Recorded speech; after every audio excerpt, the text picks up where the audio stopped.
How's it going, everybody? So this is the first episode of the Be That Christian podcast.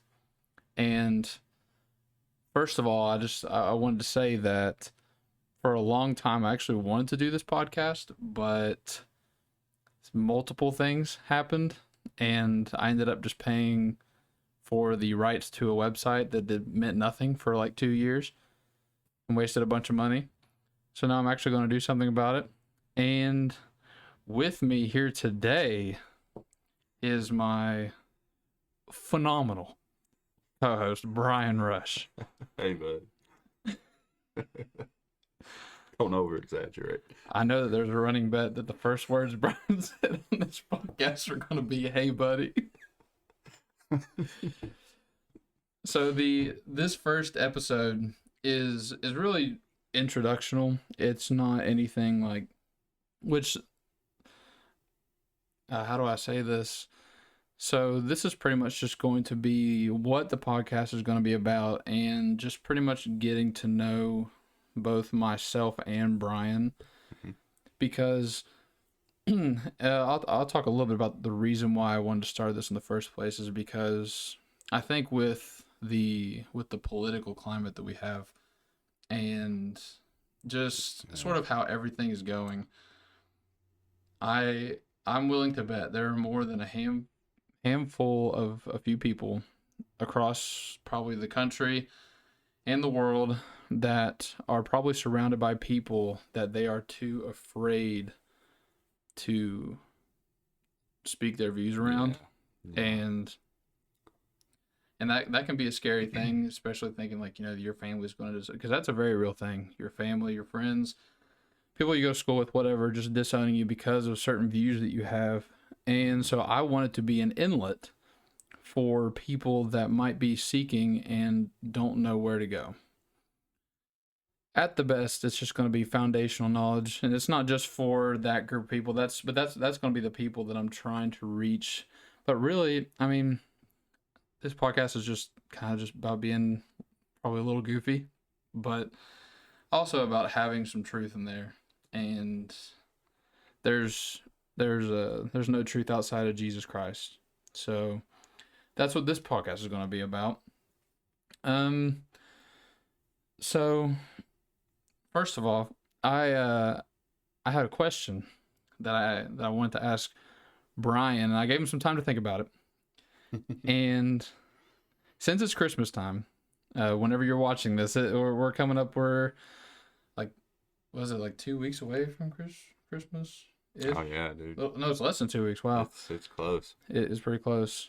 So the question was, what are your top 5 all-time Christmas movies? And I want to let Brian go first because I'm curious to hear what he has to say. And I'll also say this: it's not just, they don't have to be just Christmas movies. They could be just movies that fit well to watch around Christmas time. I also said that, so just keep that in mind. So Brian, what do you think what's your top 5? Well, Die Hard was one I wanted to mention, but it's really. It's not a Christmas movie, but controversial off the rip. It's very controversial, but it just fits so good around Christmas. I mean, I love that movie. They play 24 hours of A Christmas Story. I could watch 24 hours of Die Hard. I really could. But on a serious note, some real serious Christmas movies, and not the animated ones, because I love a ton of animated ones. Like Rudolph the Red-Nosed Reindeer. Like the claymation, early, like Frosty. I love that stuff. Yeah. Charlie Brown Christmas, I love all that stuff. I didn't include any of those in my list either. I mean, they're not exactly movies, but, movies, I had to go Home Alone 1 and 2. Okay. Are you starting from the top or the bottom? I'm coming 5, 4. So 5 is Home Alone 2? 1 or 2, honestly. Well, you can, okay, interchangeable. I actually put Home Alone 2 and 5, and then Home Alone 1 in the 4th. Not Home Alone 3 though. That's it don't count. Once you get past 3, it's just kind of like, Yeah. what are they even doing at this point? And number 3, that's just tough. There's 2 movies for me that's in there. Like, I would probably go A Christmas Story. But that's just a childhood favorite of mine, and I've watched it so many times. I can't. It's countless how many times I've watched it. You know, the Red Ryder BB gun. That's all you got to say. It's respectable. It's, you'll shoot your eye out, kid. Like, I love that movie. And The Grinch was the next closest. The Grinch is like So Jim are you Carrey's at, are Grinch. you at number 2 now? Yeah, Grinch is 2. Grinch is 2. Okay. My number 1 is different. This is what I knew it was going to surprise you. And it's more for me. Insert intense sound effect. And it's not a traditional Christmas movie, but it is around Christmas. The movie's called The Family Man. It starred Nicolas Cage, early 2000s movie. The reason me and Amy actually watched this one time in the theaters, like it, and anytime I see it now, it brings back those memories. It's kind of like an epiphany type movie, like almost like Scrooge. The ghosts that take him back in time. Christmas Carol. Christmas Carol. Yeah. Like the which has Scrooge. been remade like 1,000 times. Yeah, this is kind of like that. This guy, he's very successful. He has money and anything you could want, but he don't have the girl. And then he's kind of visited by like an angel, and the angel, I can't exactly remember. It's probably my number 1. Like, just something about that movie because it had, it's during Christmas. I've honestly never seen it. I'm willing to check it out. Yeah, it's that time of year. It was one of my favorites. Like the guy, the ghost or the angel, I guess, gives him this vision of what it would have been like had he chose the girl instead of the money. He chased the money. So it shows you like kind of like an alternate so when it reality. opens, you see him like real time, like he's got the suits, he's driving a Porsche, he's got everything a man could want. Doing very non-Christian things. That it's not exactly a Christian movie. I will put that out there. You could vid-angel it and it'd be right, great. But the vision he gets, from this angel, or I can't remember that actor's name, Don Cheadle, I think. He sends him back to where he had like say he hadn't left the girl. right. Like he wakes up in like Jersey. He's living in downtown Manhattan, and he wakes up in like Jersey, and it's like everything's different. He's got these kids coming at him, and it's like he's like, what's going on? Like but he recognizes the girl. It was his old girlfriend. Yeah, because he's like Kate. Like he and for her it's everything's still normal, but he's like having to readjust to this, and he's like, where's my Porsche? Like he's so I won't say too much more about it, but that's actually my favorite. I'm not gonna lie, you kind of threw me a curveball. I thought you were. I don't know. Well, I don't want to give anything away from my list, but I don't know what I thought you were going to say, but it wasn't that. But I know, I was like, yeah, I'm gonna get him on this one.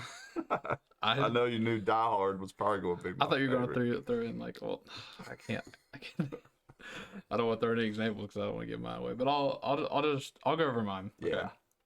So first, I want to say my honorable mention, and for my honorable mentions, I want to say I could watch any of the Harry Potter movies because I'm pretty sure, if not in all, most of the Harry Potter movies have like Christmas parts in them.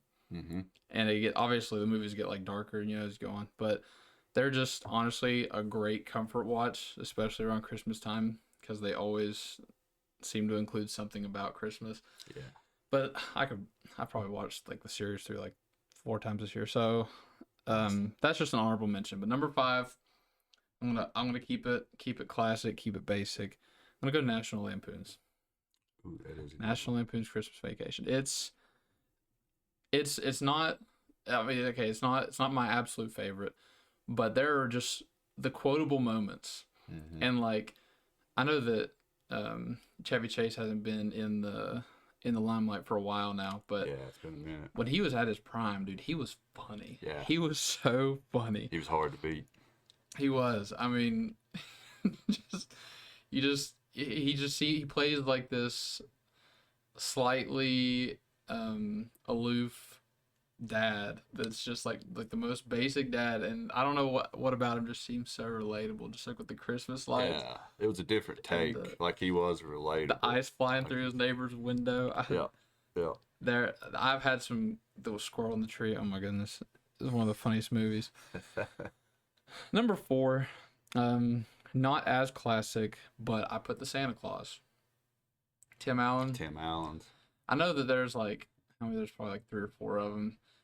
Yeah, The second one's good. The third one is, but the first one is just like I don't know. I watch it and I kind of like you're talking about like with the claymation, like the animation, like kind of like takes you back to like an earlier time, oh yeah, and it was. I think Tim Allen's hilarious. I do, yeah. He's funny, dude. and the so I'm definitely leaning in the funny direction with these movies. I don't think. Yeah, I think all of them have humor in them. Oh But yeah,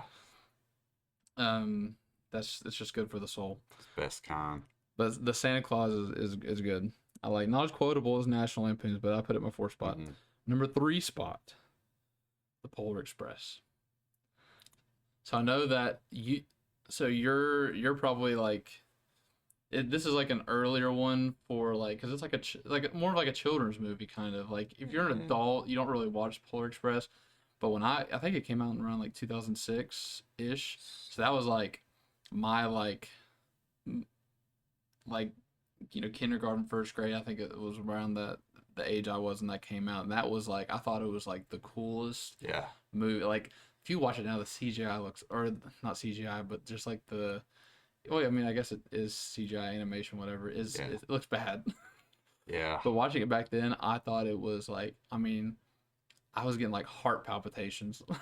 I mean, it's like, and it's Tom Hanks. I Yeah, mean, Tom Hanks he plays like four characters in that movie. yeah. He plays the I think he plays Santa Claus. He plays the his regular voice character, the guy on the Yeah, not the conductor, but the guy on the train that like the I don't know I can't think of it. I'm having a brain fart right now. But that character, and then he plays the homeless guy that's on top of the train or under the train, depending on which scene you're looking at. And I think he plays like one or two others, but he just played like he was like had the coat of many colors in that movie. But I just think it's great. I'll have to watch. I've never You watched never that. watched the Polar Not the whole Express? movie. I've seen part of it.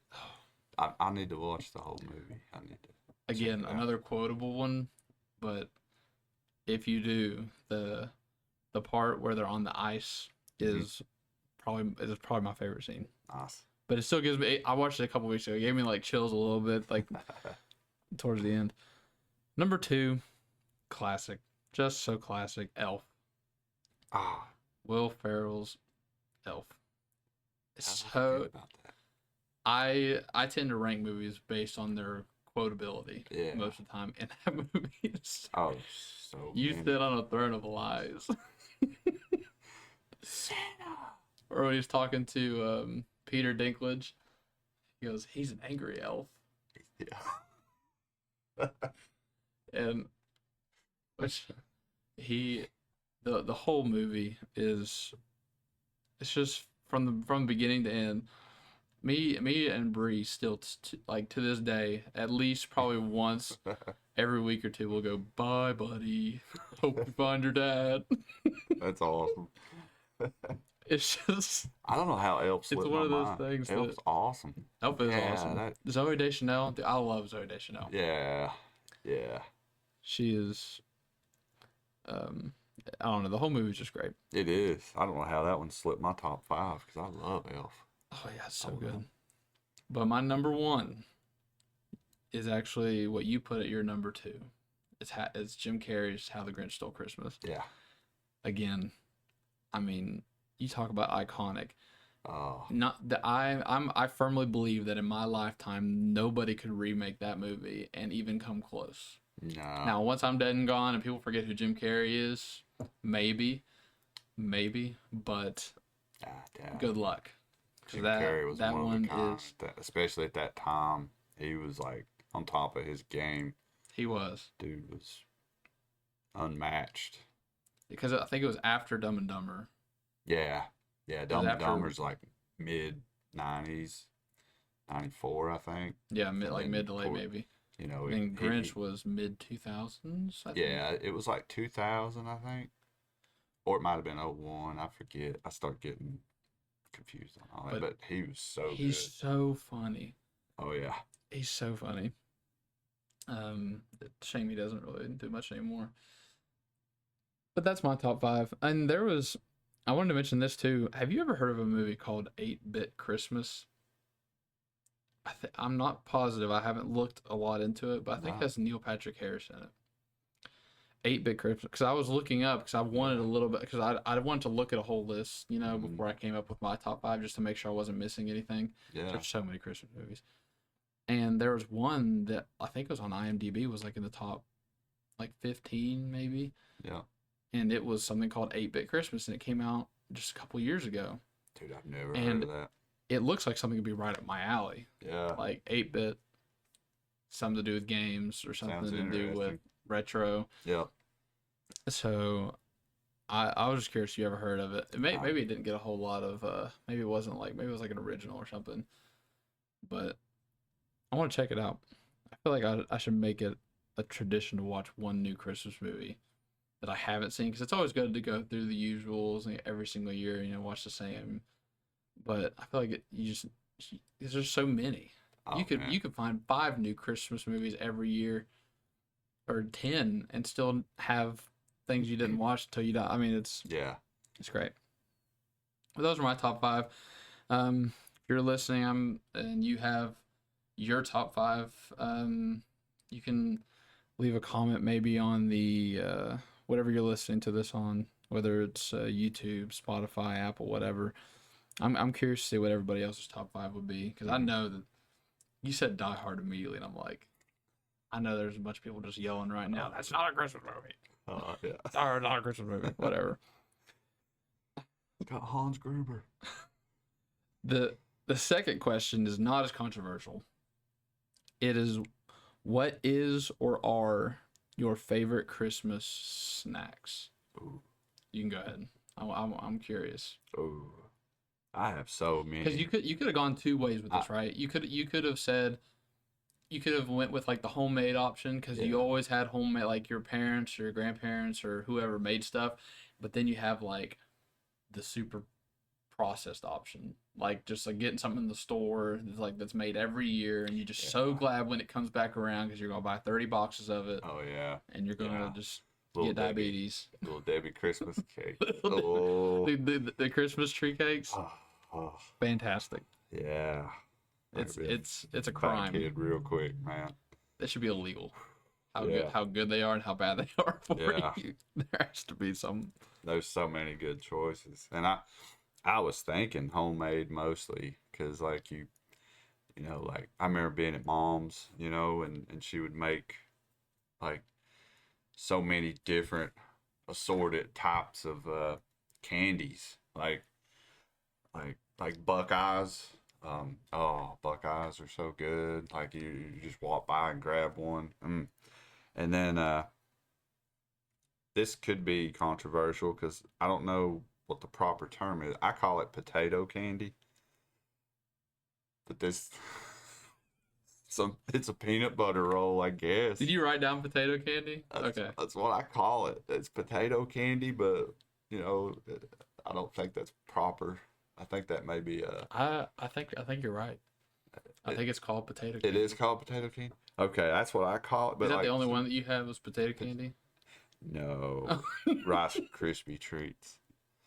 When They're they're the homemade ones. when they're made just right, when you like they're not even been cut, you just walk by and like just sort of rip some out of the pan and like the marshmallow trail follows it, and it's just it's so good, and they're warm like when they're Yep. buddy. I remember we tried making them several times, and we can never get it It's perfect hard. It's because they would hard. always turn out gooey. So you would Yeah. just kind of, instead of like cutting it, you just kind of take a spoon and just Yeah. Yeah. Like you plop can't it. even pick it up. Like yeah.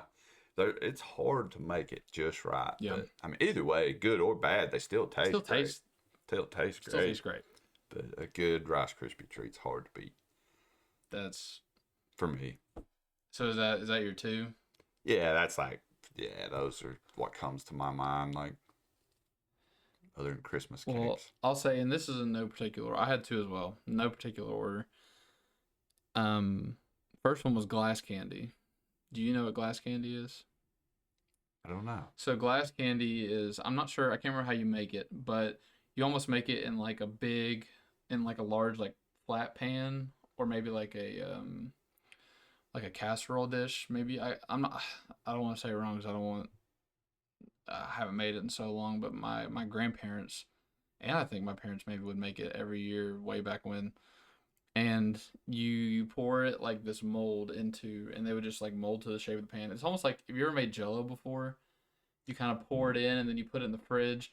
It's kind of like Oh that, yeah. but it hardens. It turns to really super hard candy, like a hard candy. Oh wow. And you put like sprinkled powdered sugar on it.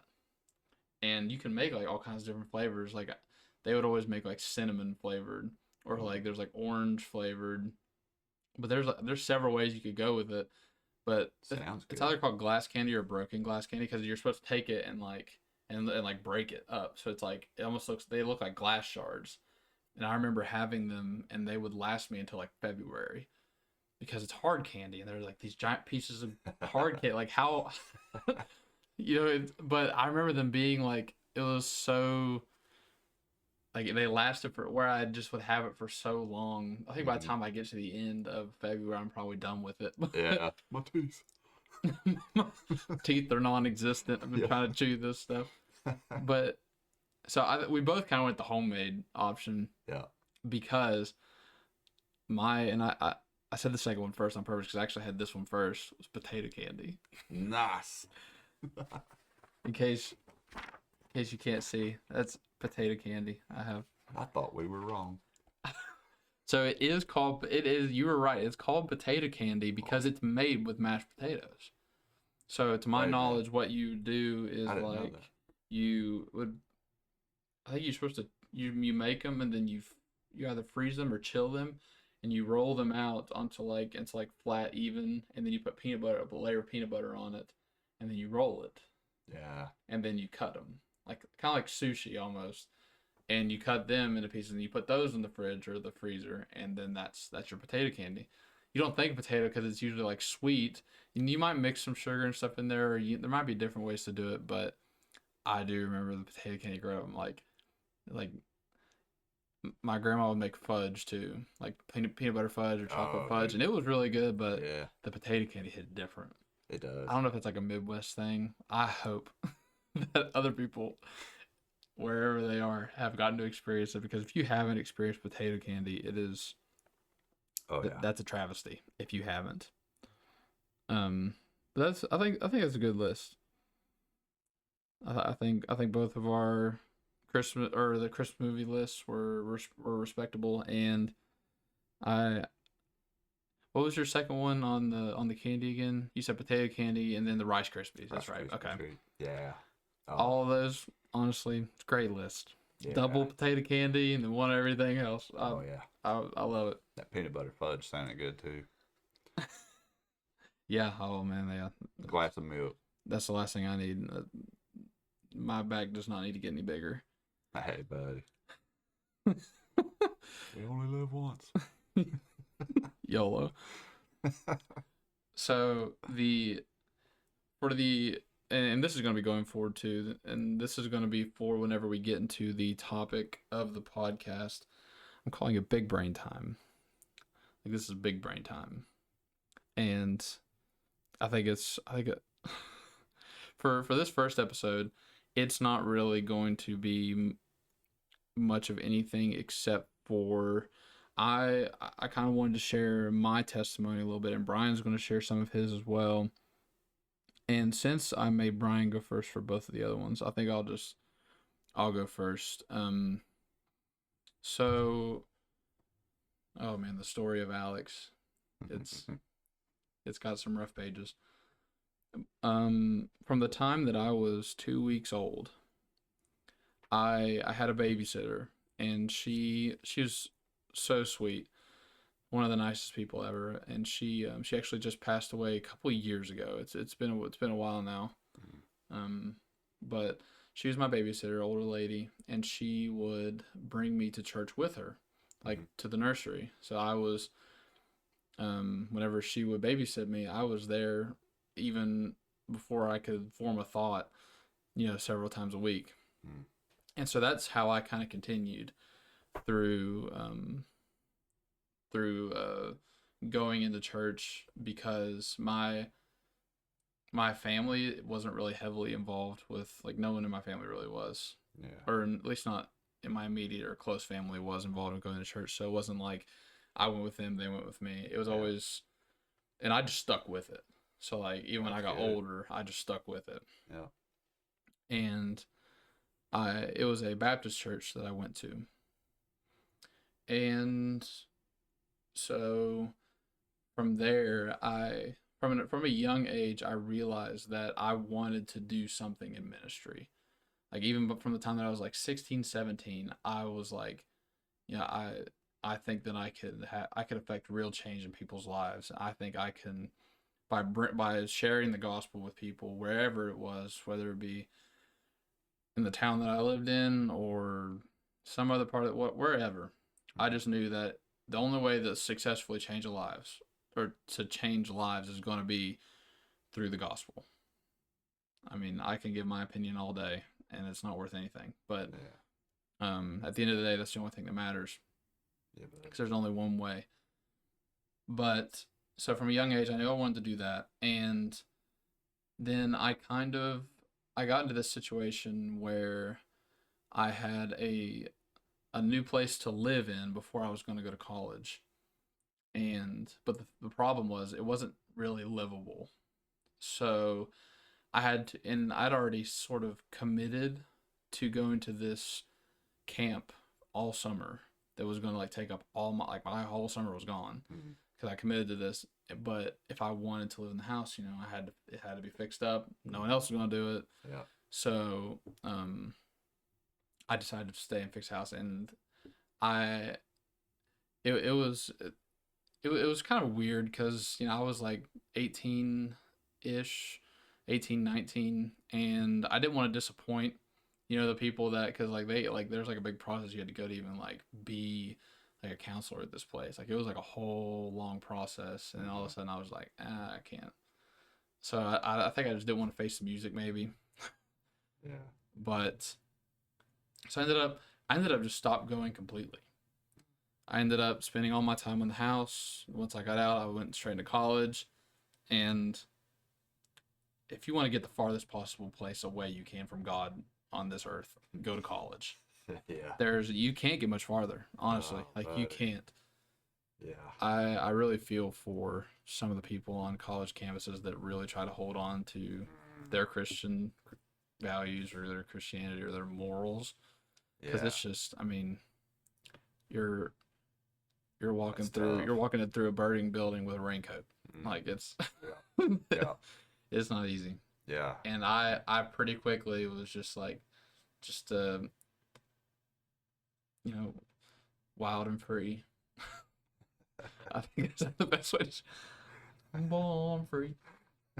And so for a while there I was but in the back of my mind I knew that that was still something that I wanted to do.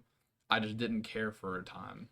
And then lo and behold, there was the family of a close friend that I had that went to this church that was down the road from us. Actually, I lived like almost walking distance from it, but I'd driven past it probably a million times in my life, never thought twice. And so I started going there with them, and I was still kind of resistant, but I started going to the youth group there, and that's where I met, or not, I knew Rachel Mm-hmm. for a while, but Rachel was she was one that she was older than me, so I knew her in passing. Yeah. But then she started to talk to me about like ask me like what I believed and stuff, and I'm like, this is weird. Like, who just asked somebody what they believe? Like, that's strange. What's this about? Like, or how, like, like we're not like you don't know me like that. What you talking about? You're a girl. You're a girl. You're, but and it like I mean I felt like it was about to come to blows, man. I mean Yeah. we ended up like yelling at each other because she Oh. was telling me something that I did not believe my whole life, Mm-hmm. but she had the scripture to back it up, and I didn't have the scripture to back it up, so my response was to yell.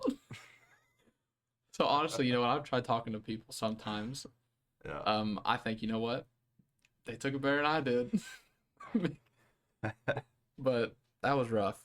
Oh yeah. But eventually, so I had this like like for like days going on in my head. God, I can't imagine. Like I can't. I don't want to admit that I'm wrong. Like my pride was terrible, terrible. I think I'm better than I used to be, but it was if anything would have killed me. It was my pride. Mm-hmm. And eventually, I ended up going where we are now, and at to the youth youth night. Nights. Yeah, youth night. Yeah. And I met some really awesome people. Met the whole um chapelites. Yeah. But I met them on there, so cool. And Oh yeah. I knew like it was like sort of getting to like it was all coming to a head, because I'm like, I've been dwelling on this for days, and then finally I decided that it didn't matter at that point to me. Like I'd rather give up my opinion for what I could, because it's so hard for me to ignore logic. Some people can ignore logic, not think twice about it, dude. Just run through that stop sign. Yeah. Whatever. But I am like one of these people, I just can't. Like it was eating me alive, especially something that has to deal with your soul, your body, your being. Yeah. That's like, so that was a whole nother layer, and it was Yeah. eating me alive. So I was like, you know what, I want to do this right. And then that night, on that youth night, I believe it was January of 19, I was baptized into Christ. Oh wow. And I mean, it was awesome. But from then on, it was like my life just took this whole sudden turnaround.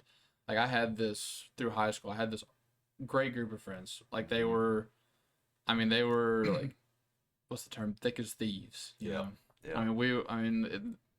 And I still like to this day, like I haven't talked to most of them in a while, but they are awesome dudes. Yeah. And but the thing is it was kind of clashing with with the idea of repentance Mm-hmm. versus what my old lifestyle was.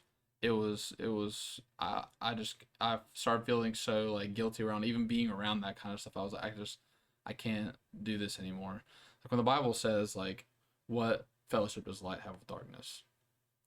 I don't just think that's, I mean, it's a truth, like for sure. Like it's just from on its surface, it's, you see that like obviously, light's light, dark's dark. Yeah. But it made me feel so uncomfortable, and so like I had like guilt just being near it. I'm like, it really did, like it hurt me because they were close to, like I was close to them, but at the end of the day I couldn't be around it anymore. And I'm not going to sit there and ask this whole group of people that they have to give it up, all this stuff, because I'm uncomfortable. Yeah. I'm not going to throw myself in as the victim.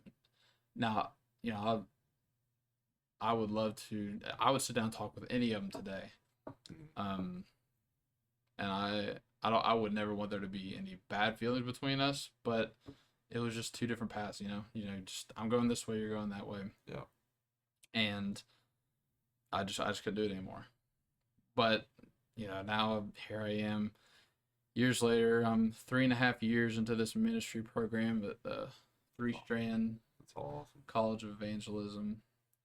with Derek, and had so many great teachers, so many people Oh yeah. that have just like, I mean, just poured into me. Hmm. Like all of my teachers, and the quality of the education, which I maybe didn't realize this, but I've come to realize it more and more as I've gone on. Is like this is what people like pay a lot of money for, and I'm getting to experience this like tuition free, Yeah. and That's a huge blessing. oh, and insane. Yeah. It is work. It is a lot of work, Oh yeah. and there's a lot that goes into it, both practical and academic. But at the end of the day, I'm going to, my confidence is in Scripture. My confidence is in the Bible. My confidence is in Jesus. And you need to, just you need to know why you know what you know. Hmm. You know, and so here I am, just years later, and I think about all the mistakes I made and how far behind I was in life, and how I always thought I was doing the right thing. And now, for like the first time after after I moved down, I met Bree. My wife. She's awesome. I've known her for, I think it's, man, when did I first come down? It was like that was like 6 years ago, like Yeah. 2019. That was when I first started coming It's around. been a minute. It's been a minute, but and she's a rock. I mean, or rock star, a rock and a rock star. But she's been amazing, and Yeah, but everybody, like, I have like the best, because these are, at the end of the day, these are people you're spending eternity with. hmm These are people you're expect, like when Jesus talks about like forgiving people and not holding grudges and all these things, like why would you want to spend eternity with someone that you have a grudge with? don't make things weird in heaven. No, it's like you stay over there. You stay at the east gate. I'll stay at the west gate. Um, no, but I mean, because that's what we are. We are one body. We're the body of Christ. We're the bride. We're Yeah. not. It's the church, not the churches, not the Hmm. bodies. There's not the ways. There's the way, which is a biblical name for the church, actually. The way. Hmm. It's pretty interesting. But that's kind of where I am today. And then I decided 2 years ago I want to do this podcast, and just now getting to it. Yeah, buddy. And Brian has been so nice to be on this podcast with me. Buddy. I'd do anything for you, buddy. I'm not good at this stuff, bro. I don't know how I thought I would be good at it. Shoot. People are gonna look at me that probably. I'm gonna just imagine somebody looking at this video that hadn't seen me in years and be like, "Man, he's gotten fat." Too many haters. Too So many many haters. haters. Quit being negative. Has his forehead gotten bigger? Man, I'm glad I don't hang around him no more. Man, I'm glad I called that guy. um, but that's pretty much. I mean, we're at present day now. So if you want to talk about maybe just a little bit about your testimony, like, sort of, Oh, yeah. I just kind of went with, I started from 2 weeks old. You don't have to start from 2 weeks old, but I thought that it gave good context. So Yeah, that was awesome, dude. And I'm super glad you're here now. Like that's dude, I remember when you moved in with me in 2022. Like and I'd lived alone for a long time. I mean, I'll get to that in a minute, the reason why I was alone, but like I was like, man, I'm not used to living with anybody. Like, so, and I but decorated the house. dude, it was perfect. It was like a huge blessing for me, man. It kind of got me like back on track, like. But for my testimony, um, well, I could relate to your introduction, really. Your introduction, talking about people feeling alienated, and and like I I felt that way, but it wasn't that I wasn't really looking to talk about Christ. Um, I didn't think I was good enough. That was, I bought into Satan's lies. I never felt like I was good enough. And it was something that I just always felt that way. Didn't feel like I was good enough to be a Christian, and it was just the lies that Satan tells us. You know, I bought into that, dude. Like, it had me completely fooled. But for the turning point in my life goes, you know, I have to always include Amy in it, like when I share my testimony, because that was, you know, there's like two different versions of me. There was, you know, me with Amy, who I was when when she was here, and then of course, you know, now without. But when I was with Amy, I thought I had everything. I wasn't even seeking Christ. I wasn't dude, I had the girl, you know, I had everything I needed. So I thought it was a typical. There's a reason they say put Christ first in your life. There's a reason, and my story kind of reflects on that because Christ wasn't first in my life.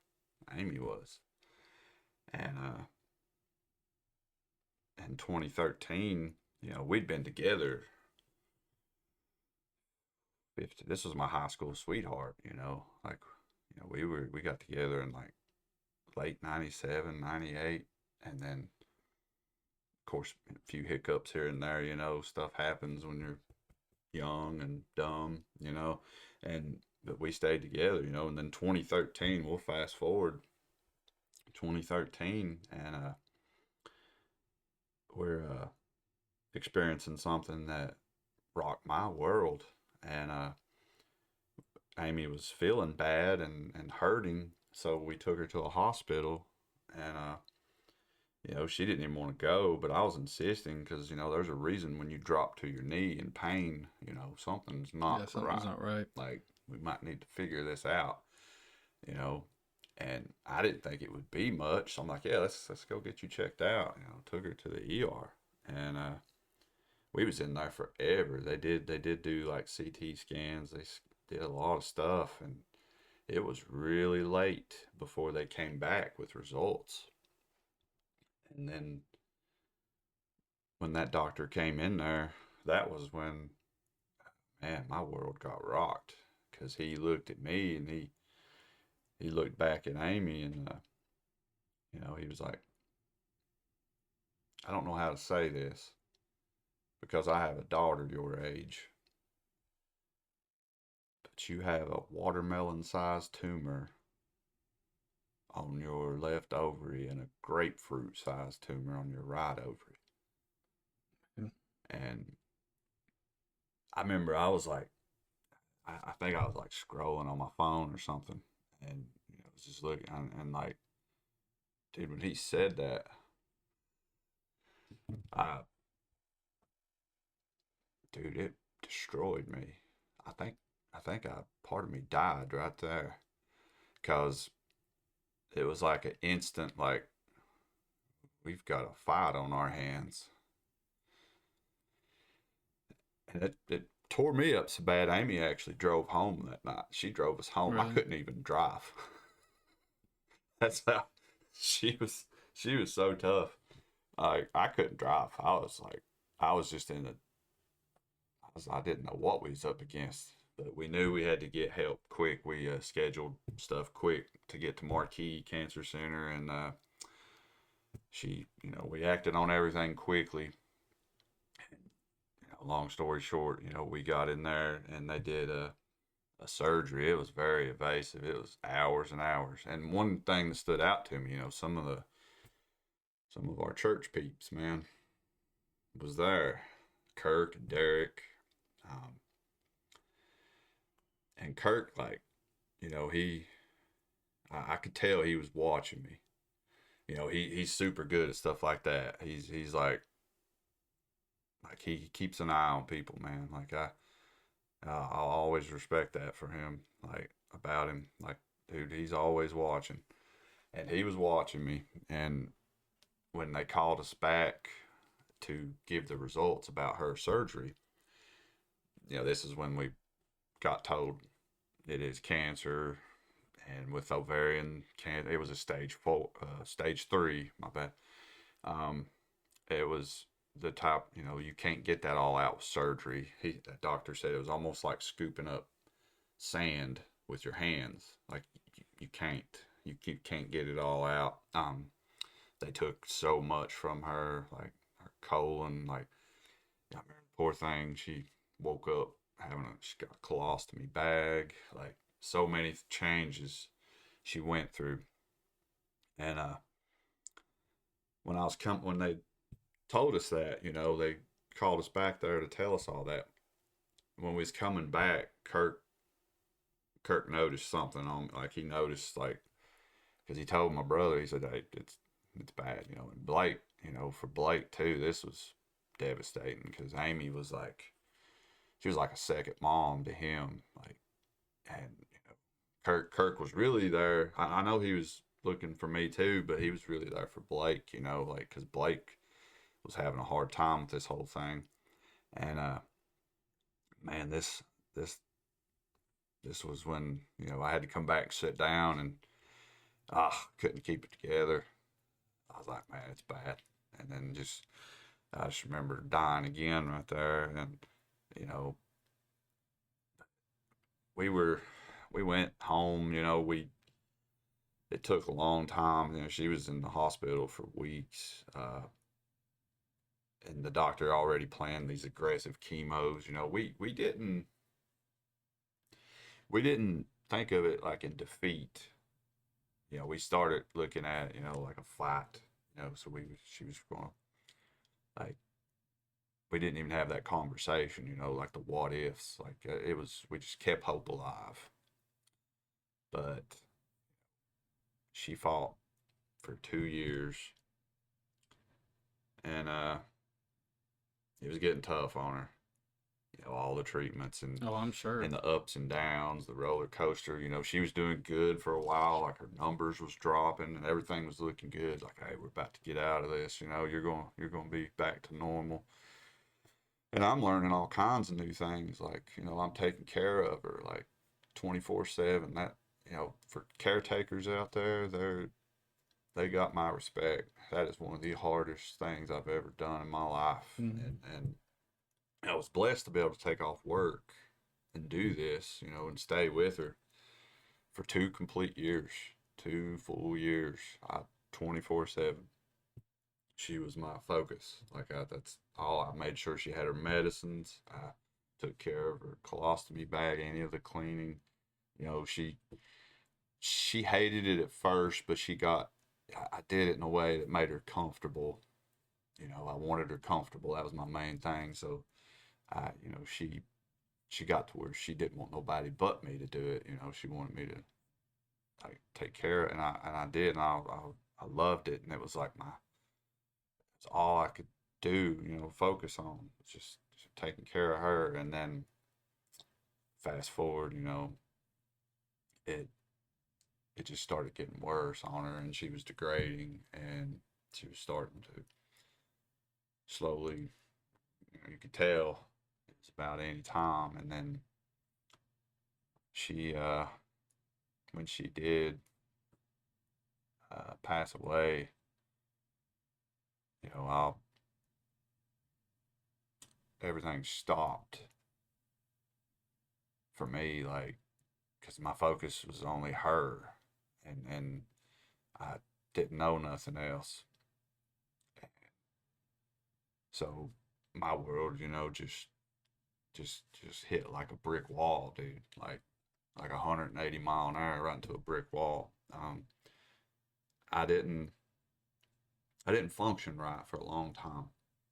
I turned to alcohol. I turned to things to numb the pain, but it wasn't helping. I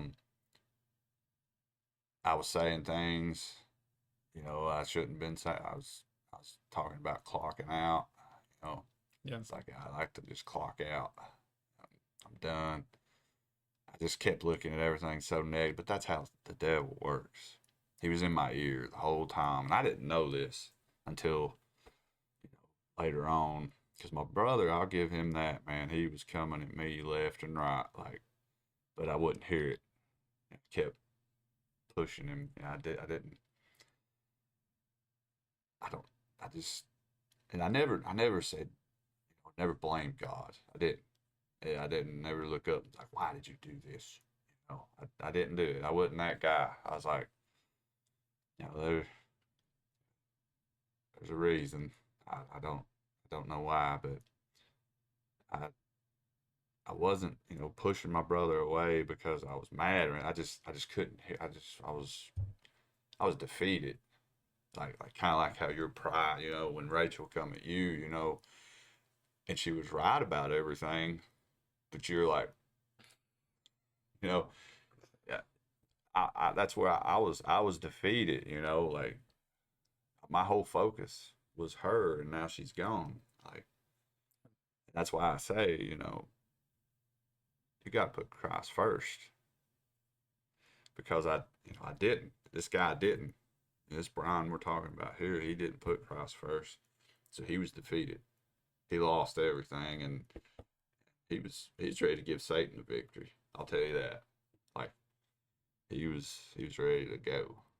Didn't It was almost like, people like get excited, every day, a new day, and I was just like, why did I wake up?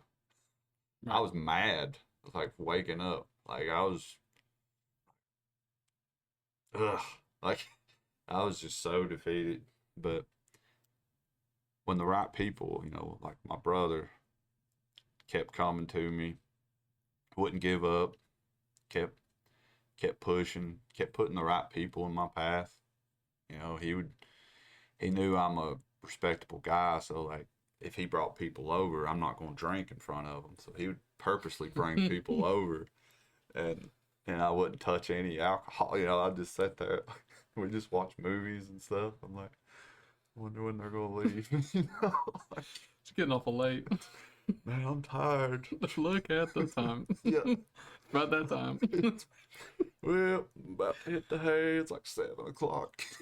Like, Got an early day tomorrow. I just he done that on purpose. He kept doing it, and I can never thank him enough for that, because it paid off. Eventually he kept going through the 9 conversions with me, and I told this one a while back in one of my meditations. I had never told anybody that, but all those 9 conversions, none of them really stood out to me. Even though they're a great story, and it's like, like Derek says, one of them usually reaches somebody in the crowd, whether they won't admit it or not. Usually there'll be one conversion where somebody's like, they perk up like that.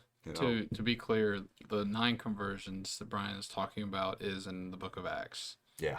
So just because we call it 9 conversions, but I feel like if you don't know, Yeah, it's hurt, like what we're talking about, they're like, what is he talking about?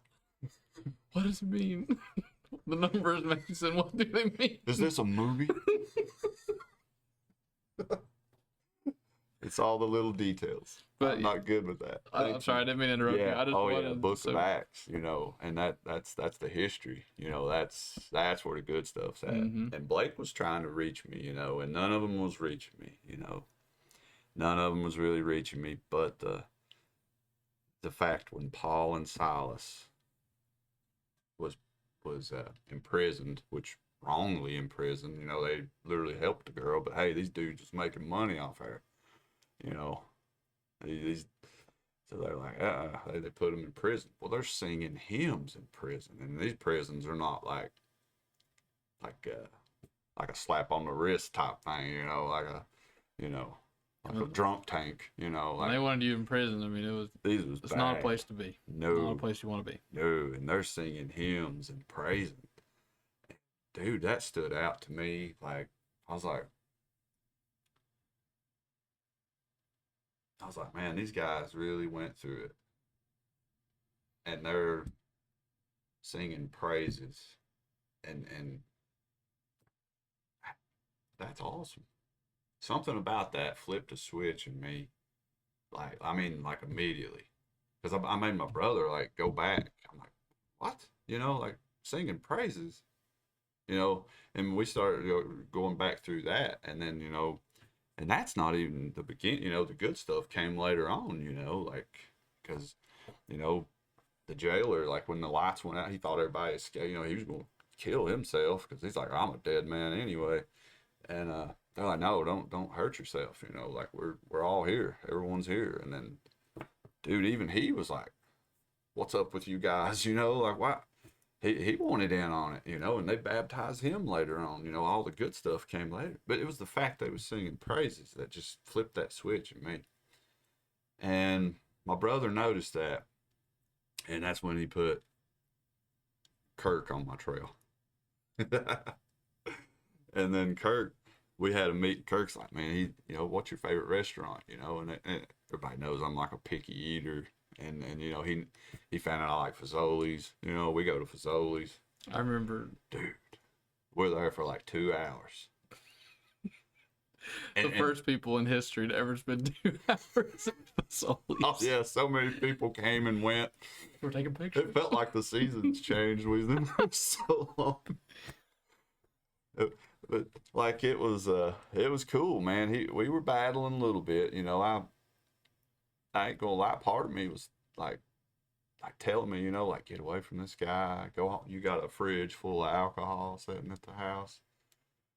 And you know, I wasn't saying that out loud, but it's like he was like, something's telling you need to leave, ain't it? Like he just kept. I'm like, he's saying things that I'm thinking, you know, and I'm like, get out of my head. You know, like this dude's in my head. How does he know I'm thinking that? But he could read, you know, like I said, you know, he read me at the hospital when I went back and found out, you know, he's good at reading, and it's rare that he's wrong. He's usually right, dude. Yeah.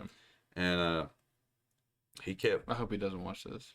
Oh, I didn't even think about that. Don't tell me that was right. But he we battled and battled, and it goes back to I kept resorting to I don't read the Bible. I don't read enough. I was like, I've read some, you know, especially here lately with Blake. I'm like, I need to learn more. I need to do this. I kept giving excuses. It was like excuses. And it boiled down to because, you know, he was like debunking every excuse I gave him. You know, he would just like, oh, so it just kept, you know, changing my mind on it. And then like, I finally just said, man, I'm just not good enough. That's where I was getting at. Like Satan had me thinking, I'm not good enough to be a Christian. Like that was the lie I bought into. I was like, man, I gotta do some. I got like almost like you gotta fix something up, you know. Like I gotta get prepped before, you know, before I become a Christian. You know, I gotta do some things. Gotta get a running start. Yeah. I gotta take care of these loose ends. You know, I gotta fix this, and that's where my mind was. But that was Satan, dude. That was how he works.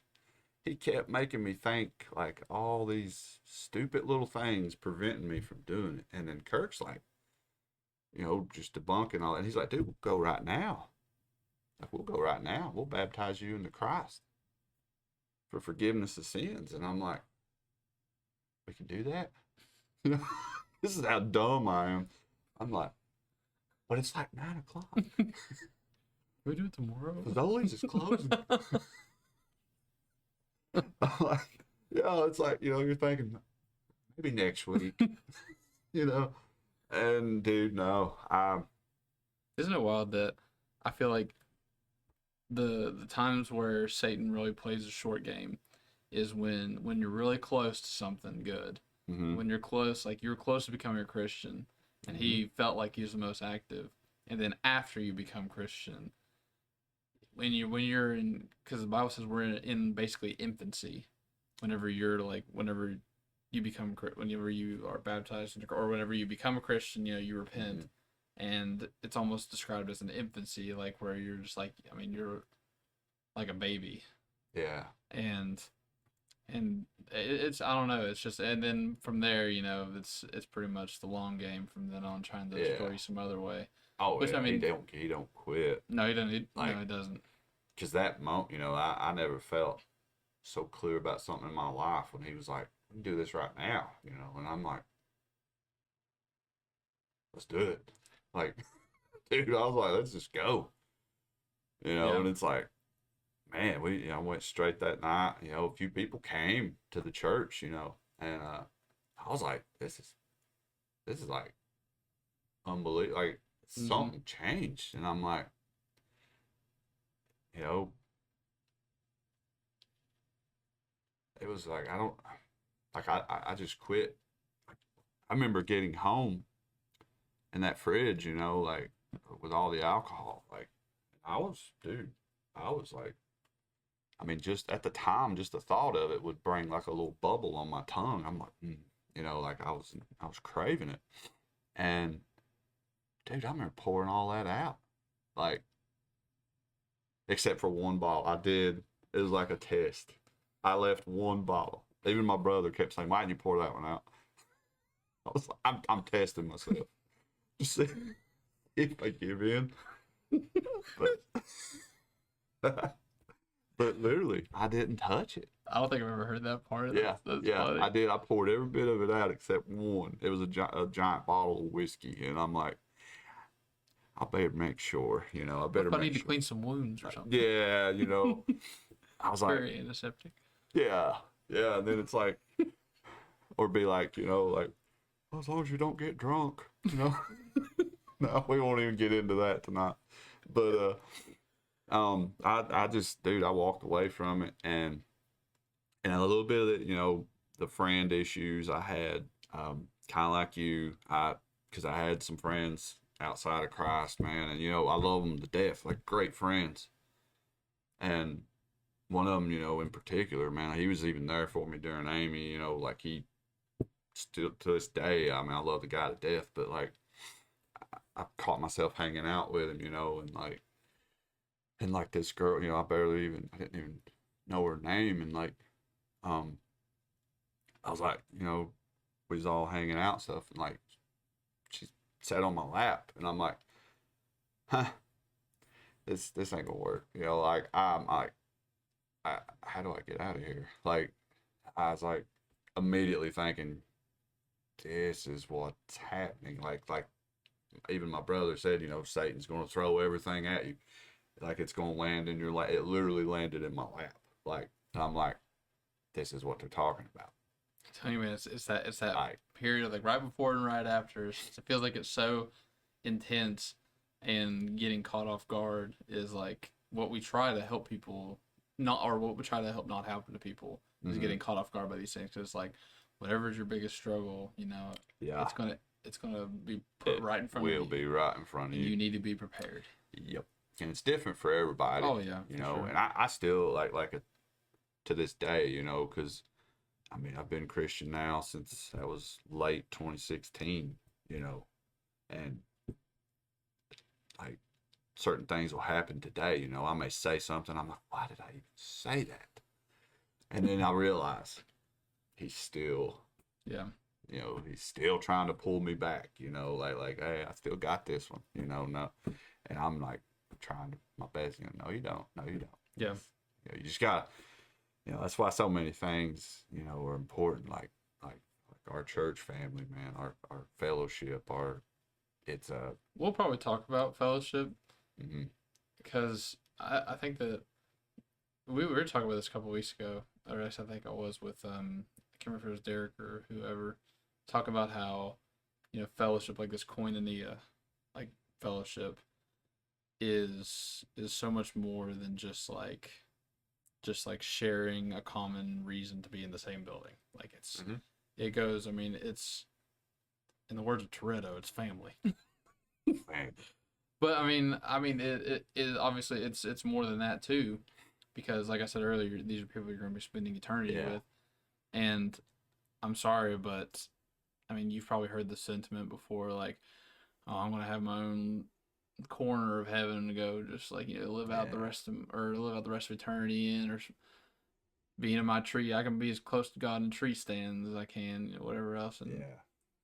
I'm hitting on some pretty, because I'm sure like a lot of people thought similar thoughts, or I'm like, that is heaven. The whole point of heaven is to be with God and to be with the bride. Mm-hmm. with other Christians, other people that decided to follow Yeah. Christ. That's the point. If if you think if you just want to be alone and you want to be in your own corner, then you miss the picture. Yeah. You miss the whole thing. Yeah. And I don't want to, like, I'm not coming to anybody in particular when I say it, but I'm like you, like, it says in Acts that they were committed to fellowship, breaking your bread, Mm-hmm. prayer, and the apostles' doctrine. Those are the 4 things. That's what made them so successful. And the church is always described as a collective. It's always Mm-hmm. described as one.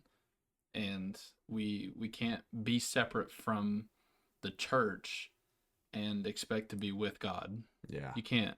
You can't be with one without the other. It's just not going to happen. Yeah. It's not a social club. It's not. No. This is everything. That's just. I mean, it is what it is. Mm-hmm. And that's why Jesus told people, like, if you don't hate your mother, you don't hate your father, you don't hate your brother or sister, then you're not worthy of it. He's not saying you have to hate your family members. Yeah. He's saying that you have to love. You have to put me first. Yep. This has to come first. Yeah. That idea of hate is loving so much so less Mm-hmm. that it's comparative to hatred because of how much you love, like how much you desire to follow. Mm-hmm. Like that's or to deny ourselves, to pick up our cross, follow him. Yeah. That's like, people are just like, oh, Jesus was so good at telling stories, and he was a great man with great truths. I'm like, he was giving ultimatums to people. Yeah. Like, you want to Like, follow me? Let the dead bury the dead. Yeah. Yeah. I mean, these are not light statements that he's giving to people. No, dude. He's saying, like, if it's either me or bust. Yeah. And like, I'll walk away right now. yeah, he's like, yeah, they're like, and a lot of people did walk away from him after he said certain things. Oh yeah, they're like, which I mean, I have respect for people, because I've talked to people that just say, I'm just not in that place in my life right now. Yeah. I'm not.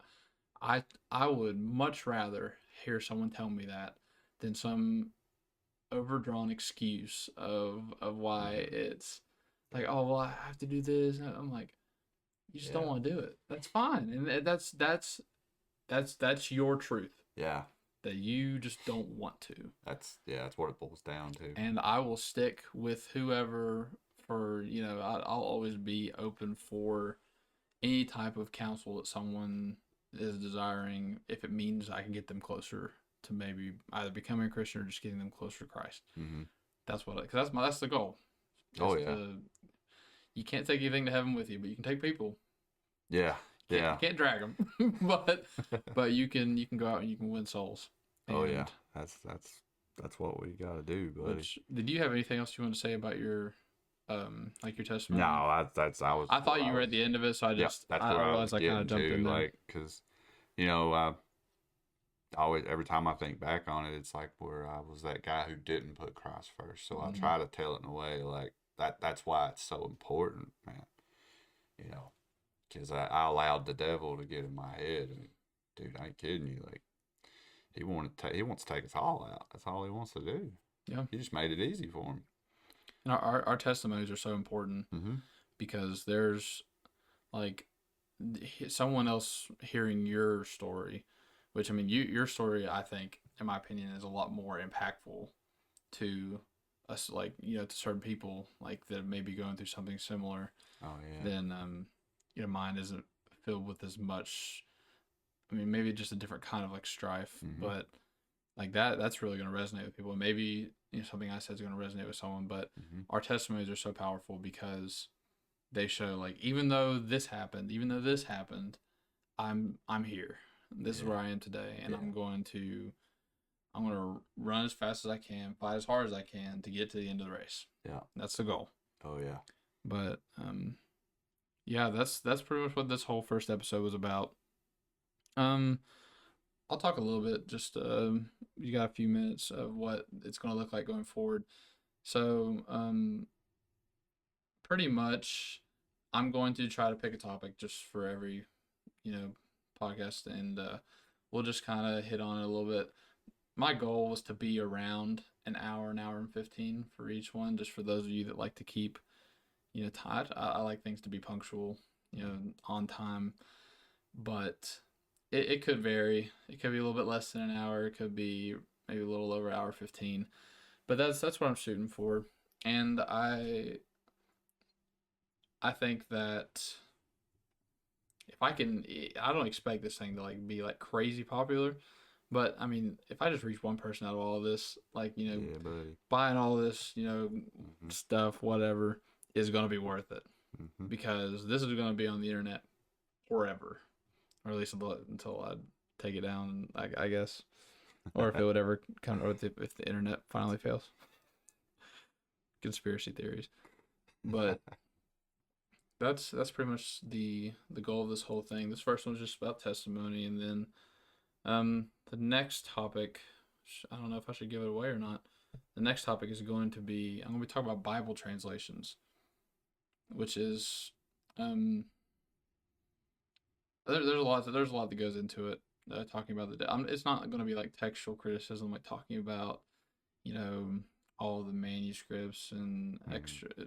I mean, it may be a little bit of that because you have to include some of that, but it's pretty much just going to be going over the major like translations. Oh Because yeah. I struggled forever with what's the best one, and Yeah. so I think I think I'll be able to give a lot of insight to that. Yeah, buddy. That's cool. But if you've stuck with us this far, bless your heart. Mm-hmm. And Thank you, buddy. yeah, I think it's a pretty good first episode. If whatever you're listening to this on, we're on Spotify, we're on YouTube, Apple Music. I'm working on TikTok right now. That's gonna be fun. That's awesome. And there's a Facebook page. Put up a Facebook page. Cool. So you can reach out to. Oh, there's a website too. I made that website I was talking about. I made years ago. It needs updated, but you can send in like contact stuff, or like question forms or whatever through there, or just a direct message on Facebook. I want to hear some of those top five Christmas movies, maybe the favorite Christmas snacks, or maybe ideas of some questions like when we do our introduction of things that you all would want to hear. I'm pretty intrigued. But that's all I have. Brian, do you have anything else you want to say? Uh, I I got one thing I could say. No, I probably shouldn't say. I'll never forget that. What was you said that? I'll never forget what that sign said. What Yeah, did it say again? poor Harvey. I was standing right in front of his whole church, and I said, "Oh," I said, "Yeah, I'll never forget what this sign said. It impacted me so much. Like I'll never forget it. It said, I forgot what it said. Like what is wrong with me, man? I don't know. I got Maybe issues. for one episode we'll talk about some of the best blunders, like Oh, say buddy. like mess ups, like we're Oh, talking. buddy. We've had some good ones, all of us. Cause I got some other people I want to throw under the bus Yeah. too. Maybe I Oh, won't yeah. mention names, but I'd like to use. That's Oh man, there's so many good that's ones. funny, dude. But let's try not to get demonetized on my first video. But yeah, that's going to be all from us. Like I said, if you did enjoy it, then stick around for the next episode, and just to give us a follow, or like, or subscribe, or whatever platform, however it works on whatever you're listening to. Yeah, We buddy. would definitely appreciate it, Oh, yeah. and we definitely appreciate any continued support. But that's going to be it for this first episode. Hope you all have a good rest of your day.